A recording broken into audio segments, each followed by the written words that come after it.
Salut distingués abonnés, tout en espérant que vous allez bien, nous on se porte très bien. Devenir agriculteur ne s'improvise pas, mais il est capital d'acquérir un minimum de connaissances.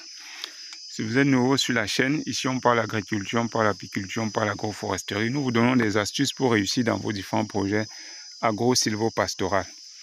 Aujourd'hui, nous sommes sur une descente du côté de Baganté à l'ouest Cameroun. Et il y a une observation qui m'intrigue. Ça m'intrigue pourquoi? Parce que c'est la toute première fois que je vois ça. C'est la toute première fois que je vois ce type de planting. Donc, en fait, le projet, c'est de créer une cacaoyère. Mais, après avoir défriché, abattu la savane, parce que c'était une savane au départ, donc, il y avait déjà un mauvais abattage qui a eu lieu. Les gars ont fait presque un abattage systématique, comme vous pouvez voir, ce qui n'est pas idéal pour la culture du cacao. Or, le but du projet ici, c'est de faire une agroforesterie à base de cacao. Donc, le cacao doit être la culture principale, mais il faudra les arbres fruitiers pour compléter et créer l'agroforêt des strates différentes, pour que dans le sens de la verticale, on puisse avoir plusieurs strates.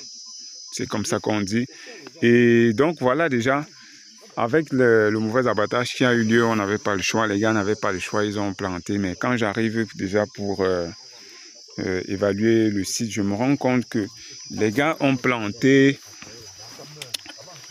la banane plantain ici, comme vous pouvez voir. Et on est revenu planter le pied de cacao ici. Les gars me disent même qu'ils ont l'habitude même de planter le cacao et la banane plantain dans le même trou. Or, nous avons l'habitude de savoir que lorsqu'on a par exemple une ligne de semis de banane plantain qui est comme ça, on peut plutôt décaler au milieu, voire à 1,5 mètre ou à 2 mètres avant d'avoir les lignes de cacao, parce que là on est sur du 3 mètres x 3 mètres. Vous voyez un peu. Donc on constate que ici ils sont plutôt plantés tout à côté.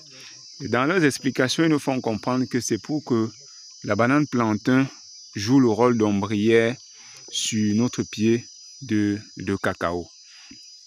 Alors, dans l'optique ou dans l'option où on plante dans le même trou, vous voyez que si on met dans le même trou avec les jeunes plantules, les jeunes rejetons qui sortent sur notre trou de banane plantain, il va forcément, comme ça sont en quantité, voire 8, 9, 10, ça va forcément éliminer même ou tuer même notre pied de cacao.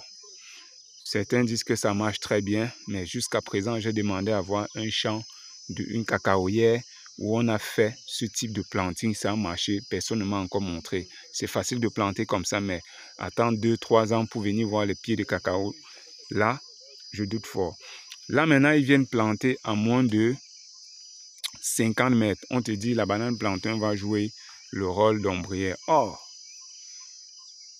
la banane plantain va pousser à quelle hauteur? Le cacaoyer, lui, c'est une plante pérenne qui pourra être exploitée pendant même plus de 40 ans, voire 50 ans si la cacaoyère est bien entretenue. Comme je le disais, on a l'habitude de les mettre à distance de 1,5 mètre, voire de 2 mètres, au moins entre deux lignes de semis de la banane plantain, pour être sûr que chacun ait son espace, chacun pousse dans de bonnes conditions et l'ombrage que va produire les arbres fruitiers et autres avec les arbres, les lignes même qu'il y aura dans la forêt, dans la savane qu'on aura laissé, permettra donc un bon arrangement spatial de la parcelle et une poussée plus intéressante de notre cacao. Voilà encore un exemple par exemple. Vous voyez là, nous sommes à 1, 2, 3, 4, 5. Rien qu'à ce stade-ci, les 5 rejets de banane plantain. Les pluies viennent de commencer, donc il y en a qui vont encore sortir là en quantité suffisante. Imaginez si vous avez votre pied de cacao là et qui est à l'intérieur. Vous voyez que forcément, la souche de la banane plantain va éliminer ce pied de cacao. Donc, nous pensons effectivement que ce dispositif n'est pas l'idéal. Parce que sur le long terme, ce n'est pas un système qui est durable.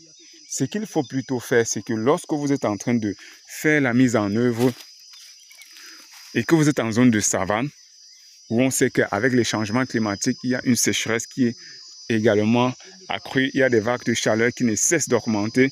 Ce qu'il faut plutôt faire, c'est de défricher le sous-bois, d'abattre les jeunes arbustes, tout en observant la cime des arbres ou des arbustes en hauteur, de telle façon que le couvert forestier ou le couvert de la savane sera préservé et on va venir planter nos jeunes plantules de cacao à l'intérieur et les plants vont pousser sans problème. Et au fur et à mesure que les plants de cacao vont pousser, on pourra diminuer la densité des ligneux qu'il y a dans la savane ou dans la forêt avec le niveau de croissance des cacao, des plants de cacao et des arbres fruitiers qu'on aura mis dans la plantation. Donc, personnellement, nous ne préconisons pas ce type de dispositif de planting.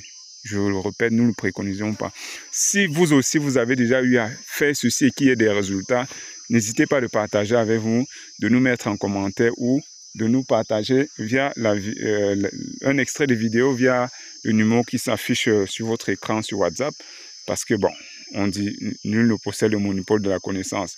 Nous n'avons jamais vu ce type de dispositif et nous ne pensons pas que ce soit un dispositif non seulement efficace, mais durable sur le long terme. Parce que le but, c'est de créer un système durable. Parce que vous voyez là, par exemple, on n'a pas encore planté la banane plantain ici, mais on a déjà mis le cacao. Vous voyez un peu l'écartement? Carrément, c'est quand même dingue. Et on te dit, d'habitude, les gars mettent les deux dans le même trou, ce qui n'est pas recommandé. Donc, faites un arrangement spatial beaucoup plus intéressant. Si on avait les lignes de banane plantain comme on l'observe par exemple là, et qu'on venait entre les lignes mettre les pieds de cacao, on aurait un arrangement beaucoup plus intéressant. Donc, abonnez-vous, partagez, likez la vidéo. Si vous avez des questions, laissez-les en commentaire. On se dit à très bientôt pour une nouvelle vidéo et un nouveau partage.